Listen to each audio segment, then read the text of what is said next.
Saludos hermanos y amigos, que el Señor los bendiga. Para hoy, Mateo capítulo 13, 42 y 43. Nos dice lo siguiente: y los echarán al horno de fuego, y ahí será el llanto y el crujido de los dientes. Y entonces los justos resplandecerán como el sol en el reino de su Padre. El que tiene oídos, que oiga. Este pasaje tiene dos enseñanzas en particular: lo relativo al castigo y lo relativo a la gloria de los justos. Cuando leemos el capítulo 13 de Mateo nos damos cuenta que estas enseñanzas empiezan a brotar en un momento cuando el Señor va siendo resistido, enfrentado, donde encuentra detractores y gente que con falta de fe habla en contra de Él e intenta disuadir a otros para que no se le acerquen. El Señor Jesucristo, sin embargo, busca la oportunidad de instruir a sus discípulos y advertirles que habrá un juicio final en el que los detractores y los pecadores serán desechados para siempre y serán arrojados a un área de castigo. Pero por todo lo contrario, aquellos que permanezcan hasta el fin llegará un momento de gloria en el que resplandecerán como el sol en el reino de su Padre, nos dice en el verso 43. Al meditar en este pasaje y habiendo comprendido un poco el contexto, nos damos cuenta de estas dos realidades. El Señor considera que hacia el final del tiempo los enemigos y los practicantes del pecado serán arrojados al horno de fuego, y en ese lugar habrá llanto y crujido de dientes. Para muchos, el infierno no existe. Otros no ven aquí una alusión directa al infierno, sino simplemente a una metáfora, donde está el horno de fuego, en fin. Lo cierto es que la doctrina cristiana sí considera como parte de sus dogmas de fe la existencia de un infierno, y va a encontrar en la Escritura, en diferentes expresiones del Señor Jesucristo, un lugar de tormento en el que eternamente hervirán estos pecadores, los que no creyeron en Cristo. Entonces, ser creyente cristiano supone también aceptar estas doctrinas y el fundamento será hallado en la Escritura. Pero la Escritura, en este pasaje en particular, llama horno de fuego al lugar del tormento. Alguien también decía por ahí, fue Sproul, quien dijo que en realidad, si bien es cierto, estas expresiones tienen tono figurativo, lo cierto es que toda figura retórica apunta a una realidad superior. Esto es que, aunque tenemos una figura, la realidad que esta figura está ejemplificando o aludiendo siempre es superior a la figura misma. Eso quiere decir entonces que si aquí vemos descrito el tormento como un horno de fuego, la realidad del infierno será peor todavía. Esto es una advertencia entonces. Quiere decir que los hombres no iremos a la deriva, en una especie de bucle eterno en que van sucediendo los hechos y vuelven a suceder, en que sale el sol y vuelve a ocultarse, y tan simple como eso, eternamente. La fe cristiana nos enseña que al final del tiempo habrá un juicio final, y en ese juicio final los hombres tendrán que comparecer ante el tribunal de Cristo y Él dictaminará sentencia. Los ángeles separarán a los buenos de los malos, a los creyentes de los no creyentes, y arrojarán a los no creyentes al castigo eterno.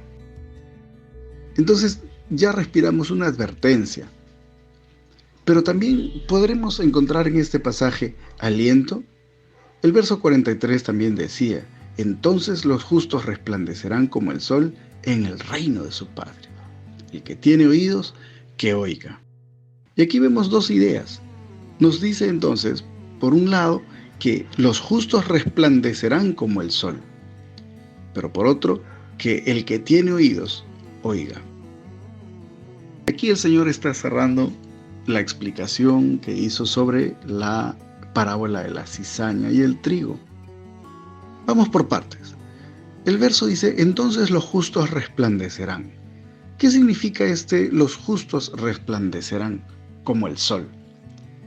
Obviamente este pasaje es la réplica o una referencia que el Señor está haciendo a lo que dice el libro de Daniel en el verso 3, donde dice: entonces los entendidos resplandecerán como el resplandor del firmamento, y los que enseñan la justicia a la multitud como las estrellas a perpetua eternidad. Estos pasajes nos están mostrando entonces esa esperanza, tanto del Antiguo Testamento como en el Nuevo Testamento de la Biblia, en que llegará un momento cuando los justos experimentarán ese resplandor como el sol. ¿Pero es esto figurativo o literal? Naturalmente es figurativo. Aquí se está exaltando la perseverancia. Aquí se está exaltando la llegada del reino de Dios visible. Aquí se está exaltando el momento del juicio y se está exaltando la vindicación de aquellos que han perseverado hasta el fin.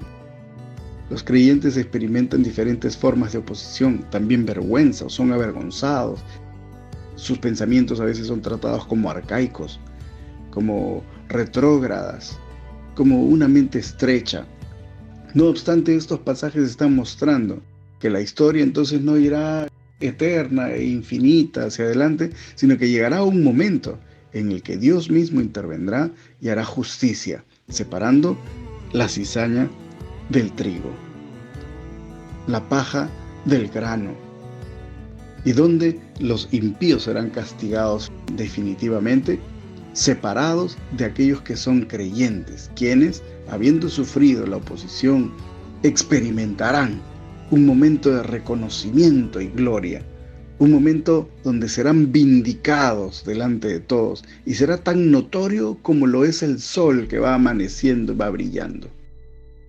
Veo aquí entonces una bellísima figura que está evocando los honores de la perseverancia, los honores de haber sido fiel hasta el último al Señor Jesucristo. Se trata de la notoriedad de estos honores y gloria hacia el final. Es más, esto es una figura gradente en la que el Señor vino explicando diferentes cosas, pero llega a lo más alto con esta expresión de que los justos resplandecerán. Está enfatizando y animando a sus discípulos, indicando, miren hacia allá, hacia el final, hacia la gloria. Otros han interpretado que podría tratarse de una referencia a cómo será el cuerpo glorificado. Me explico. Al final de los tiempos, sabemos que la doctrina cristiana nos enseña que habrá una resurrección de santos e impíos.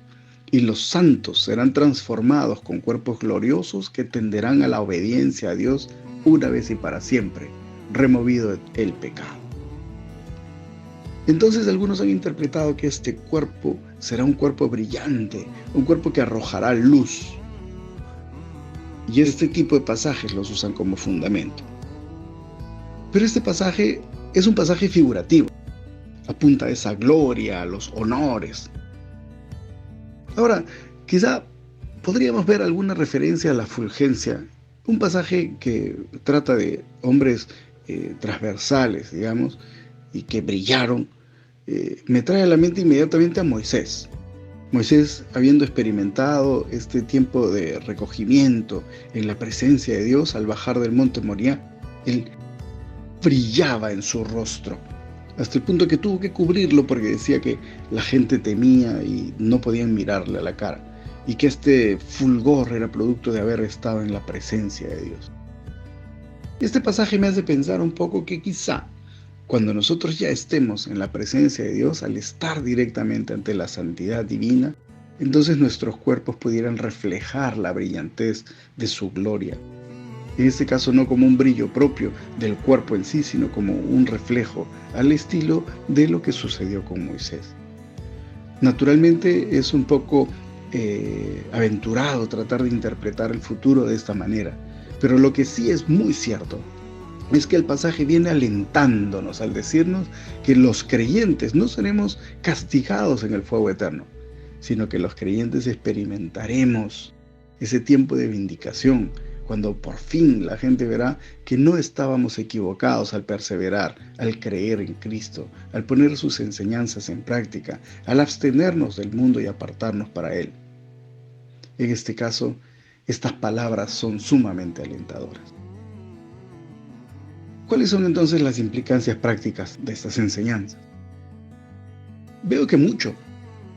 Creo que la advertencia del fin del tiempo es severa. porque nos explica que tarde o temprano rendiremos cuentas ante Dios. La persona que no está sometida a Cristo, que no ha creído en Cristo, debe proceder al arrepentimiento. Debe someterse al juez, debe someterse al rey, debe recibir a Jesús como el gobernador de su propia vida. Y más todavía teniendo la advertencia de que tarde o temprano tendrá que dar cuentas de sus malas obras, de toda la desobediencia a la voluntad de Dios. El arrepentimiento es la invitación más práctica que sacamos ahora del verso 42. Pero luego el verso 43 también nos ha arrojado luces, porque nos ha hablado acerca de los justos y el resplandor al final del tiempo.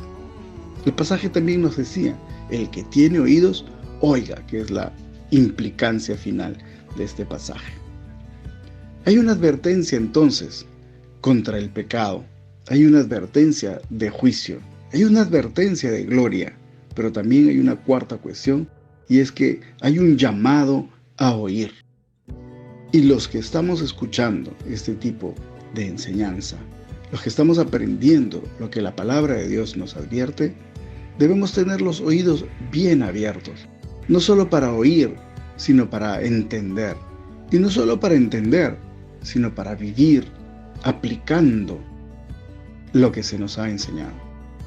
Entonces procedamos al arrepentimiento, meditemos en los pecados que hemos cometido y decidamos volvernos de ellos y cambiar para redirigirnos hacia la voluntad de Dios en una sincera sumisión a Jesús, quien es nuestro Rey. Y también podemos entonces, habiendo hecho eso, ver animados ese final del tiempo, cuando por fin seremos introducidos a la eternidad y al reino visible y glorioso de nuestro Señor Jesucristo. Ahí nuestro honor, ahí nuestra gloria, y siempre sumisa delante del magnífico y fulgente Dios que tenemos. ¿Hará usted esto? ¿Reflexionará acerca de sus pecados? ¿Mirará lo severo del castigo eterno y le servirá de advertencia para cambiar de actitud? ¿Mirará hacia la gloria futura de los que han creído en Cristo y se extenderá con esfuerzo a fin de ver si podrá alcanzar aquello por lo que está siendo llamado? Busque al Señor Jesucristo, entréguele su vida y viva para Él. Oramos. Señor, gracias por este pasaje, esta porción hermosa que nos advierte acerca del castigo final y nos advierte también acerca de esta preciosa vindicación de los que hayan perseverado hasta el fin del tiempo. Te pedimos perdón por nuestros pecados. Te rogamos la fortaleza para poder ser discípulos fieles delante de ti, para poder vencer los pecados que no podemos vencer aunque hayamos intentado. Te rogamos, nuestro Dios, por la fortaleza necesaria para poder llegar hasta el momento en que seremos coronados y vindicados. Gracias, nuestro buen Dios, en el nombre de Jesús. Amén y amén. Amados amigos y hermanos, que el Señor los bendiga.